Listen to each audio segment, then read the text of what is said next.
నమః శివాయ. ఓం నమః శివాయ. ఓం నమః శివాయ. ఓం నమః శివాయ అంటూ పంచాక్షి మంత్రాన్ని జపిస్తూ అందరం రుద్రాభిషేక మహోత్సవం కార్యక్రమంలో పాల్గొన్నామండి. రుద్రాభిషేకాన్ని అన్నా తిలకించి ఈ వీడియో స్కిప్ చేయకుండా లాస్ట్ వరకు చూడండి. అందరికీ రుద్రాభిషేకం శివయ్యకు పాలు పెరుగు ప్రసాదిస్తాడు. తేనె, నెయ్యి, పంచదార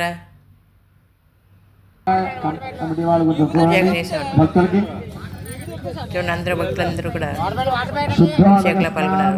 రుద్రాభిషేకుడు మనకి నాభి అంటే బొట్టు స్థానంలో ఉంటాడు. అందుకనే బొట్టుకి పైన ఉండేటువంటి 7 లోకాలు, బొట్టు కిందన 7 లోకాలు, 14 లోకాలు ఇందాక చెప్పుకోవడం ఎక్కడున్నాయి? మన శరీరంలోనే ఉన్నాయి. అందుకనే పైకి కిందకి కరెక్ట్గా చూపించడానికి అక్కడ మొలతాడు కడతాం. అది రహస్యం. అర్థమైందా? బొడ్డుకు పైన 7, బొడ్డు కిందన 7. అందుకనే హరిపాదాలంలో పాతాలలోకం. హరిపాద అత్తల అనేది అక్కడ మొదలవుతుంది. అతల అనేది అందుకనే పాతాల అనేది పాద అదే హరిపాదాలం అని ఎందుకంటారంటే అక్కడ మొదలైంది అతల. అక్కడ నుంచి పైకి వచ్చింది అతల, వితల, సుతల, తలాతల, రసాతల, మహాతల, పాతాల, భూ అనే చోటుకి బొడ్డు వచ్చింది. అక్కడ నుంచి భువహ, సువహ, మహః, జనః, తపః, సత్యం. సత్యం అనేసరికి సహస్రారం, అదే శిరస్సు. పేరు కూడా నప్పిందా లేదో మీరే చూసుకోండి. అర్థమైందా? ఇప్పుడు 14 లోకాలు ఎక్కడున్నాయి? మన శరీరంలోనే ఉన్నాయి. కానీ కరెక్ట్గా నాభిస్థానం బొడ్డు. అర్థమైందా? అందుకనే బొడ్డు కొయ్యలేనంత వరకు కూడా పూర్వజన్మ గుర్తుంటుంది. బొడ్డు కోసిన తర్వాత పూర్వజన్మ మర్చిపోయి మళ్ళీ ఈ జన్మలో ఈ అమ్మ ఈ నాన్న, కానీ ఎంతమంది అమ్మ నాన్నలు పుట్టామో చేసుకుంటే దీన్ని కొనుక్కున్నాం మనం. ఈ శరీరాన్ని మనం కొనుక్కున్నాం. మొత్తం ఎన్ని జీవరాశులో తెలుసా? 84 లక్షల జీవరాశులు ఉన్నాయి. అలాగే శాస్త్రంలో 84 లక్షల శిక్షలు కూడా ఉన్నాయి యమధర్మరాజులో.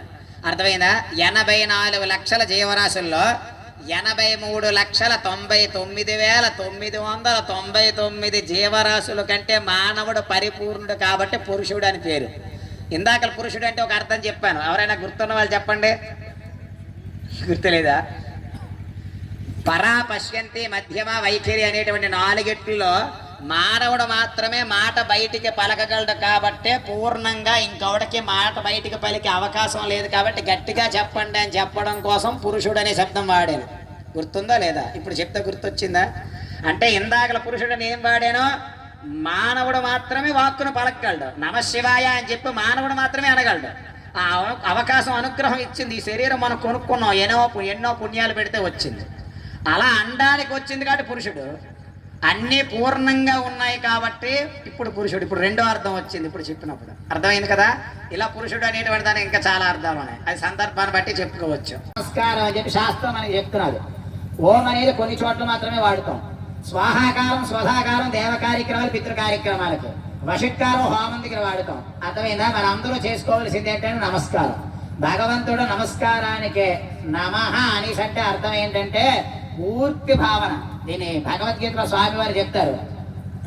తద్విద్ధి ప్రణిపాతేన పరిప్రశ్నేన సేవయా ఉపదేక్షంతి తే జ్ఞానం జ్ఞానినస్తత్వదర్శన అనేటువంటిది. ప్రణిపాతం పడిపోవాలి. భగవంతుడి దగ్గర ఎలా ఉండాలి అంటే కర్ర వదిలేస్తే ఎలా పడిపోతుందో అలా పడిపోవాలి భగవంతుడి దగ్గర. అంతలాగా నమస్కారం అనేసి అంటే నమ్రత, అంటే శిరస్సు పూర్తిగా ఉంచేయాలి. భగవంతుడు ఎందుకు దొరకడు అనేసి అంటే ఇందులో అహంకారం ఉంటే దొరకడు. అహంకారం పోతే అనుగ్రహం దక్కుతుంది. ఈ ఒక్కటి రాసుకోండి. మీరు రోజు కూడా ఉదయాన్నే లేచిన వెంటనే మీరు ఏ భూమిలో పడుకుంటారో ఎదురుకుండా రాయండి. రోజు ఇలా లేచిన వెంటనే చూడాలి. దాన్ని ఏమిటో తెలుసా?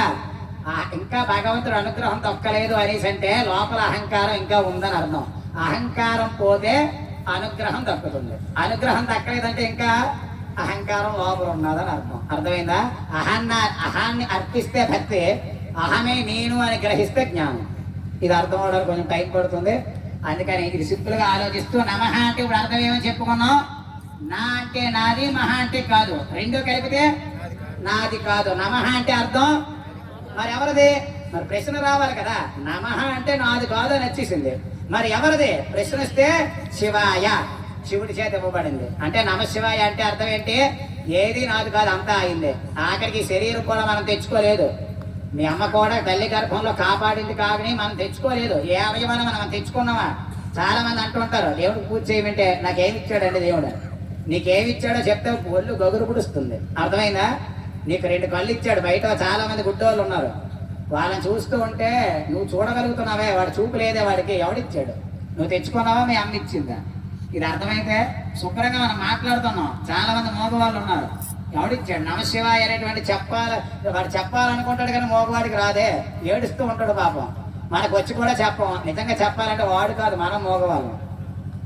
ఇలా అర్థం చేసుకుంటే శరీరం అంతా ఆయనే ఇచ్చాడు. పంచ జ్ఞానేంద్రియాలు ఇందాకనే చెప్పుకున్నాం, పంచ ప్రాణాలు, పంచ తన్మాత్రలు, ఇవన్నీ ఎక్కడ ఉన్నాయి? బయట లేవు. అర్థమైందా? ఎక్కడ శివపురాణంలో లేవు, శరీరంలో ఉన్నాయి. అర్థమవుతున్నదా లేదా? ఇవన్నీ ఆయనే ఇచ్చాడని అర్థమైతే ఇంకా నాకు ఇవ్వక్కర్లేదు స్వామి, ఇచ్చినంత కృతజ్ఞతగా చేస్తాను చాలని చెప్పి అప్పుడు దాన్ని ఉంటాడు. అర్థమైందా? ఇవన్నీ లెక్క పెట్టుకోవడానికి చేతికి కూడా 5,000 ఇచ్చాడు కామంతుడు. అప్పుడప్పుడు ఒక్కొక్కరు కారు ఉంటాయని చెప్పకండి. అర్థమైందా? తెలివిగా వాసుదేవ. అందుకని ఈ నామకరణం ఒకటి. ముందు ఆనందం గురించి చూద్దాం. నంది ఆనందంగా ఎందుకుంది? ప్రపంచాన్ని తోక అప్పచెప్పింది, పరమాత్మని ఎదురుగుండా పెట్టుకుంది. ఎవడైతే పరమాత్మని ఎదురుగుండా పెట్టుకొని ప్రపంచాన్ని తల వెంట్రుకతో తీసి పారేస్తాడో వాడు ఎప్పుడు ఆనందంగానే ఉంటాడు. ఎందుకంటే విశ్వమంతా వ్యాపించింది విష్ణువే, అది శివుడే. దేవుడు ఎక్కడున్నా అంతా ఉన్నాడు అంటున్నాం కదా. అంతా ఉన్న దేవుణ్ణి మనం ఆయన్నే చూస్తూ ఈ ప్రపంచం అంతా ఆయన వల్ల పనిచేస్తున్నదని చెప్పి పక్కన పెట్టేసామనుకోండి, ఆయన తప్ప మరొకటి లేదు అని చెప్పుకున్నవాడు ఆనందంగానే ఉంటాడు. అర్థమైందా? ఇది ఒక అర్థం. ప్రపంచం వైపు చూశాడు అనుకోండి, వాడికి దుఃఖం. ఇంకా రెండో ధర్మం అని చెప్పాను. అందుకని చాలా మంది నంది కొమ్ముల్ని ఇలా పట్టుకొని చూస్తూ ఉంటారు శివుణ్ణి. అందరూ అలాగే చూస్తూ ఉంటాం. ఎందుకో తెలుసా? నంది అంటే రెండో అర్థం ఏం చెప్పాను? ధర్మం. అందుకనే ధర్మం పట్టుకొని దైవాన్ని చూడు. ఇది అర్థమైతే అర్థం అవుతుంది. నువ్వు చాలా మంది శివాలయాలకు వెళ్ళి అభిషేకాలు చేసేస్తుంటారు, అన్నీ చేసేస్తుంటారు. మన వెంకటేశ్వర స్వామి గుడికి వెళ్ళి ఏమండి నేను ఇంత ఇది చేశాను, నాకు 10 లక్షలు వచ్చింది, అందుకే నా పాపం పోగొట్టని చెప్పి 1 లక్ష. ఓంకారాయ నమో నమః. నమస్తే పరమేశ్వర. నమస్తే వృషభారూఢనకారాయ నమో నమః. నమస్తే ధన్వనే బాహుభ్యామతే నమః. శివాశరుద్రయాతముదయా. ఓం నమో భగవతే రుద్రాయ. నమో పూర్వాంగరుద్రాయ నమః. అందరూ కూడా తూర్పు దిక్కుకి నమస్కారం చేసి దక్షిణానికి తిరగండి. దక్షిణం అంటే మీ కుడి చేతి వైపు, కుడి చెయ్య. మహాదేవం మహాత్మానం మహాపాతకనాశనం మహాపాపహరం వందే మకారాయ నమో నమః. నిధనపదయే నమః. నిధనపదాంజికాయ నమః. ఊర్ధ్వాయ నమః. ఊర్ధ్వలింగాయ నమః. హిరణ్యాయ నమః. సువర్ణాయ నమః. సువర్ణలింగాయ నమః. దివ్యాయ నమః. దివ్యలింగాయ నమః. భవాయ నమః. భవలింగాయ నమః. శివాయ నమః. సర్వలింగాయ నమః. శివాయ నమః. శివలింగాయ నమః. జ్వలాయ నమః. జ్వలలింగాయ నమః. ఆత్మాయ నమః. ఆత్మలింగాయ నమః. రామాయ నమః. సర్వలింగాయ నమః. ఏతత్ సోమస్య సూర్యస్య సర్వలింగద్విస్థాపకతి పాణి మంత్రం పవిత్రం. భగవతే రుద్రాయ ఓం దక్షిణాంగరుద్రాయ నమః. దక్షిణ దిక్కు అంటే మా వైపు తిరిగి నమస్కారం చేయండి. ఓం ఊర్ధ్వాంగరుద్రాయ నమః. ఊర్ధ్వ దిక్కులో నమస్కారం చేసి కూర్చోండి అలాగా. ఓం భూర్భువ ఒక పుష్పం పట్టుకొని నమస్కారం చేయండి. ఓం భూర్భువ స్వః. ఓం నం తత్పురుషాయ విద్మహే మహాదేవాయ ధీమహి. తన్నో రుద్ర ప్రచోదయాత్. సంవర్తాగ్నిజటి ప్రదీప్త కనక స్పర్శతే జోమయం గంభీర ధ్వనిసామవేద జనకోటామ్రాధరం సుందరం. పుష్పం పెట్టి నమస్కారం చేయండి. ఇంకోటి పట్టుకోండి మళ్ళీ. ఓం భూర్భువ స్వః. ఓం వాం వామదేవాయ నమో. జ్యేష్ఠాయ నమః. శ్రేష్ఠాయ నమో. రుద్రాయ నమః. కాలాయ నమః. కల వికరణాయ నమో. బల వికరణాయ నమో. బలాయ నమో. బల ప్రమథనాయ నమః. సర్వభూత. దక్షిణే ఇటుపక్క దక్షిణే పాతు శంకరః. పశ్చిమే పాతు విశ్వేశో. నీలకంఠస్థోత్తరే ఈశాన్యాం పాతు మే శర్వో. ఈశాన్యం అంటే ఆ మూల. నేను చూపిస్తున్నాను మీకు తిరిగిపోతే. ఈశాన్యాం పాతు మే శర్వో. ఆగ్నేయా ఆ మూల. పార్వతీపతి నైరుత్యాం పాతు మే రుద్రో ఈ మూల. వాయువ్యాం నీలలోహిత పైకి. ఊర్ధ్వే దృఢోచ నఃపాతో కిందకి. భూమికి నమస్కారం చేయండి. చేతులు పెట్టండి కిందనే. అథరాయా మహేశ్వర. ఇప్పుడు ఏదాభ్యో దశ దిభ్యస్తో మొత్తం చేతులు తిప్పండి.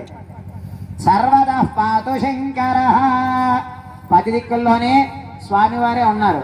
మనకి ఏ గుడికి వెళ్ళినా 11 కొబ్బరికాయలు రాస్తారు అభిషేకం చేయడానికి. మీరెన్ని తెచ్చారో నాకు తెలియదు. మీరెన్ని తెచ్చుకున్నారు? 3 తెచ్చుకున్నారు. తత్పురుషాయ విద్మహే మహాదేవాయ ధీమహి తన్నో ప్రచోదయాత్. ఈశానసర్వవిద్యానామీశ్వర సర్వభూతానాం బ్రహ్మాధిపతిర బ్రహ్మణోధిపతిర బ్రహ్మ శివో మే స్వాశివో.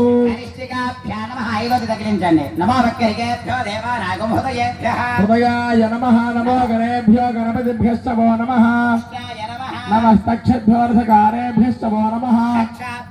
నమో హిరణ్యబాహవే సేనాన్యేషాంజపదకే నమః. విజ్గంధన కపర్దినాశయ్యో బాలవాగో ఉదా అనేషన్నస్కేశవ ఆభృత్తిలింగతి. యథరాయ నమః. గర్భస్సమూర్తదాగ్రే భూతస్క జాతపతిరేక ఆసీసుదాధార పృథివీంద్యామతే. సహస్రశోజే రుద్రాథి భూమ్యా తేషాకం సహస్రజోధనేవ ధన్వారి తన్మసి. లలాటాయ నమః. నమస్కారం చేసి ముట్టుకొని చేసి నమస్కారం చేసి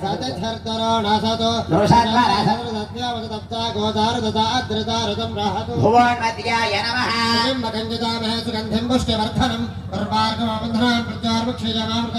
నేత్రాభ్యాం నమః. నమః సూర్యాయ సరస్యాయ నమో నాద్యాయ కర్ణాభ్యాం నమః.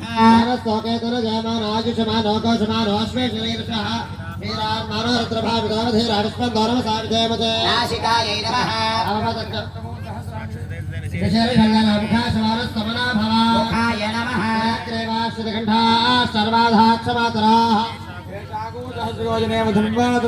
కంఠాయ నమః. ఇందాకలే మనస్సుకి అతిదేవత చంద్రుడు, అలాగే చెవులకి అతిదేవతలు దిగ్దేవతలు. అతను ఇలాగ పాదాలకి విష్ణువు, భుజాలకి ఇంద్రుడు. ఇలా చూసుకుంటే మొత్తం శరీరం అంతా కూడా దేవత, ఒక్కొక్క దాని దగ్గర ఒక్కొక్క దేవత ఉంటారు.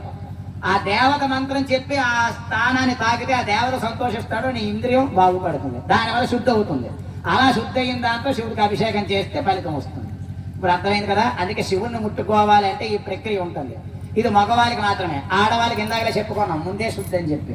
అందుకని ఈ ప్రక్రియ మగవాళ్ళు మాత్రమే చేయాలి. నేను ఎక్కడ చేయి పెడితే అక్కడ చేయి పెట్టి జాగ్రత్తగా చేస్తూ ఉండండి. మగవాళ్ళు మాత్రం చెప్తాను. వాసుదేవ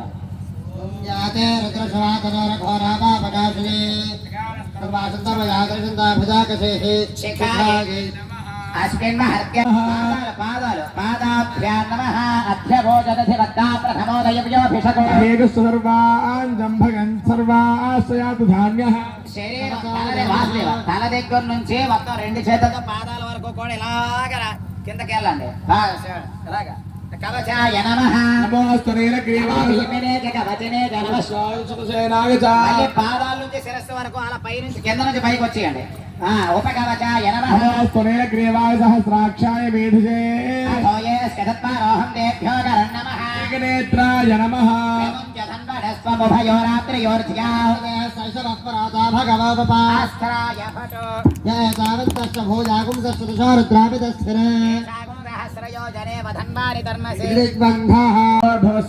ఓం నమః శంభవే చ మయో భవే చ నమః శంకరాయ చ మగస్కరాయ చ నమః శివాయ చ శివధరాయ చ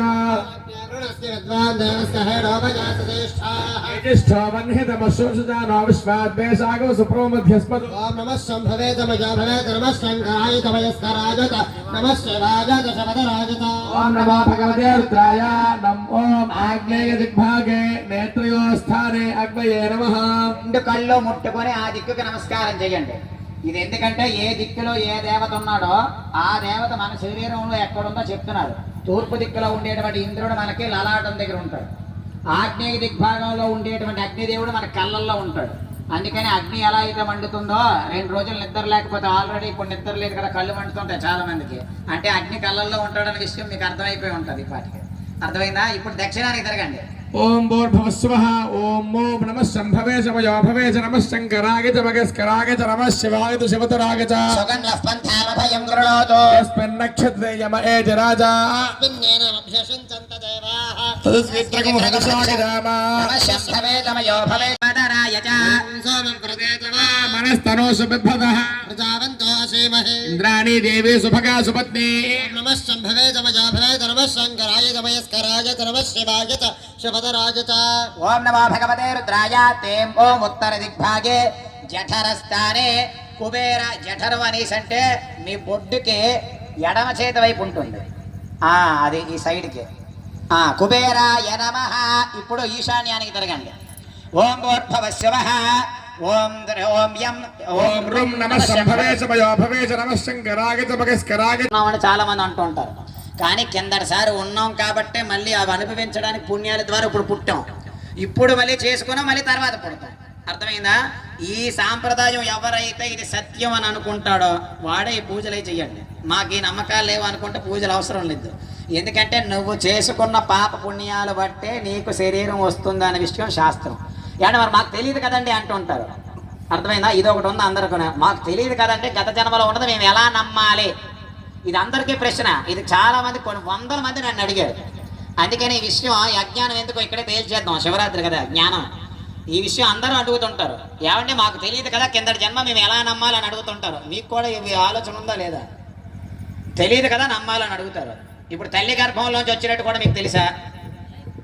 మరి ఎందుకు నమ్మారు? తల్లి గర్భంలోంచి వచ్చావన్న విషయం మీకు తెలుసా? 9 మాసాలు తల్లి గర్భంలో ఉండి ఎన్నో రకాల ఇబ్బందులు పడి చిన్న పొట్టలో ఇంత శరీరంతో ఎన్ని ఇబ్బందులు పడ్డామో. అమ్మ ఏది పడితే తినేస్తుంటది. ఆ తినేసిందంతా కూడా మన శరీరం లోపలే ఉన్నాం మనం. అర్థమైందా? లోపలే మలం, లోపలే మూత్రం, లోపలే రక్తం, మాంసం, ఈ ఎముకలు, ఆకలి, పేగులు, వీటి మధ్యలోనే మనం బతికాం. ఈ విషయం ఈ కించెత్తైనా గుర్తుందా లేదా మీకు? గుర్తు లేదు కాబట్టి అందులోంచి రాలేదని ఎవడైనా అంటాడా? ఇప్పుడు చెప్పండి, మీకు ఎలా అంటే మీకు ఎలా తెలిసిందని అప్పుడు ఏం చెప్తారు? మా అమ్మ చెప్పింది అంటారు. అవునా కదా? నేనే చెప్పేస్తాను ప్రశ్నలన్నీ కూడా. మీరు ఇంకేం రావట్లేదు. మీరు నమ్మను అని అనడానికి కారణం ఏమిటి?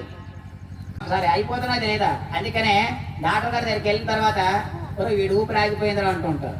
ఊపిరి ఆగిపోవడం అంటే ఇచ్చిన ఊపిరిలు అయిపోయి, మనకు భగవంతుడు ఇన్ని ఊపిర్లు అని చెప్పిస్తాడు. ఆ ఊపిర్లు కానీ అయిపోయాయా మనం అయిపోయినట్టే. అర్థమైందా? ఈ ఊపిరిలో మనకు అయిపోతున్నాయా లేదా? ఊపిరి పీలిస్తే ఒకసారి, ఊపిరి వదిలితే ఒకసారి అయిపోతున్నది. నిరంతరం ఊపిరిలు అయిపోతున్నాయి. కానీ ఊపిరిలు అయిపోతున్నాయి అని చెప్పి బాధపడద్దు. ధారాపాత్రలో నీళ్ళు అయిపోతున్నాయని చెప్పి బాధపడట్లేదు. శివుడి మీదే పడుతున్నాను ఆనందంగా ఉంది. అలాగే మనం కూడా ఊపిరి ఆగిపోతుంది అంటే బాధపడట్లేదు. ఏదో రోజు ఆగిపోద్ది. కానీ ఆగిపోయే లోపు ఊపిరి వదులుతున్నప్పుడు నమశివాయ, ఊపిరి తీస్తున్నప్పుడు నమశివాయ ఆయనకి అప్పచెప్పారు. అది చెప్పడం కోసం ధారాపాత్ర.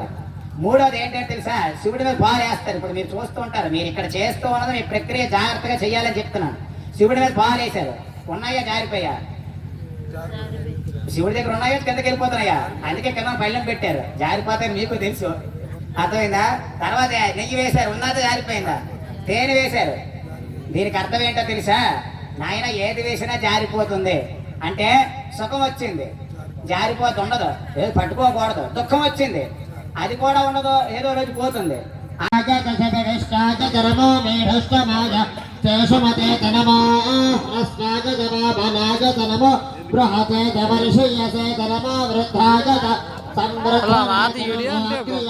ప్రథమాగత నమ ఆశవేతాజరాగత నమ శీఘ్రయాగత శీఘ్రయాగత నమ ఊర్ధ్యాగతామస్పర్యాగత నమ స్రోతస్యాగత ద్వీప్యాగత నమో జ్యేష్ఠాయత కనిష్ఠాయత నమః పూర్వజాయత పరజాయత నమో మధ్యమాయత పగల్భాయత నమో జఘన్యాయత బుద్ధ్నియాయత మే మోదస్తమే దాతంతమే దినశ్యమానంతమే సూక్తంతమే సుకృతంతమే విత్తంతమే వేద్యంతమే భూతంతమే భవిష్యత్తమే సుగంతమే సమర్థంతమర్థంతమే రద్ధస్తమే క్లుప్తంతమే క్లుప్తస్తమే మదస్తమే సుమదస్తమే పంచమే మగస్తమే ప్రగంచమేను.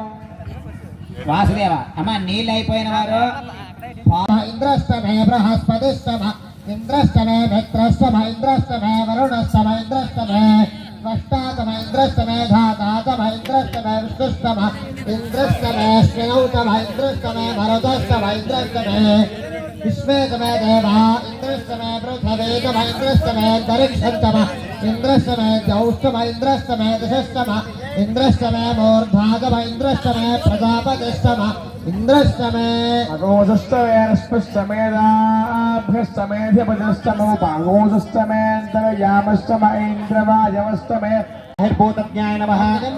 ఓం అష్టమూర్తయే నమః. ఓం సాత్వికాయ నమః. ఓం శాశ్వతాయ నమః. ఓం అజాయ నమః. రుద్రాభిషేకం మనం చేయలేకపోయినా ఈ వీడియో ఫస్ట్ నుంచి లాస్ట్ వరకు స్కిప్ చేయకుండా చూస్తే రుద్రాభిషేకం చేసినంత ఫలితం కలుగుతాను. సో శివయ్యకు భక్తులందరూ ఎంతో భక్తి శ్రద్ధలతో రుద్రాభిషేకం చేశారు చూడండి. Thank you for watching. అందరికి ధన్యవాదాలు. వీడియో అంతకు నచ్చిందండి. వీడియో నచ్చితే లైక్ చేయండి, షేర్ చేయండి. మరిన్ని కొత్త వీడియోల గురించి సబ్స్క్రైబ్ చేసుకోగలరండి. Thank you. సర్వే జన సుఖినో భవంతు. అందరికీ శివయ్య ఆశీస్సులు కలగాలని, అందరూ ఆరోగ్యాలతో వర్ధిల్లాలని శివయ్యని ప్రార్థిస్తూ అందరికీ ధన్యవాదాలు. రుద్రాభిషేకాన్ని ఎంత చక్కగా జరిపించారు చూడండి పంతులు గారు.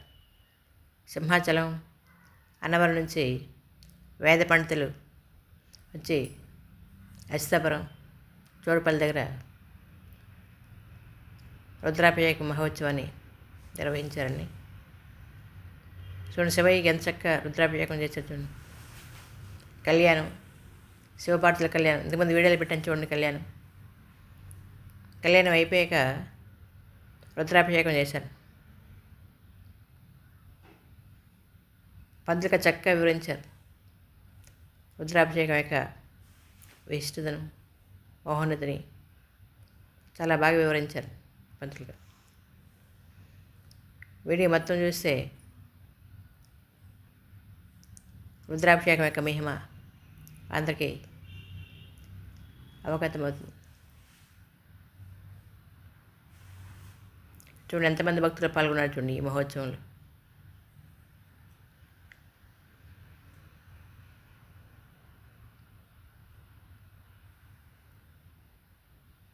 అందరికీ శివపార్వతుల అనుగ్రహం కలగాలని భగవంతుని ప్రార్థిస్తున్నాను. Thank you. సర్వే జన సుఖినో భవంతు.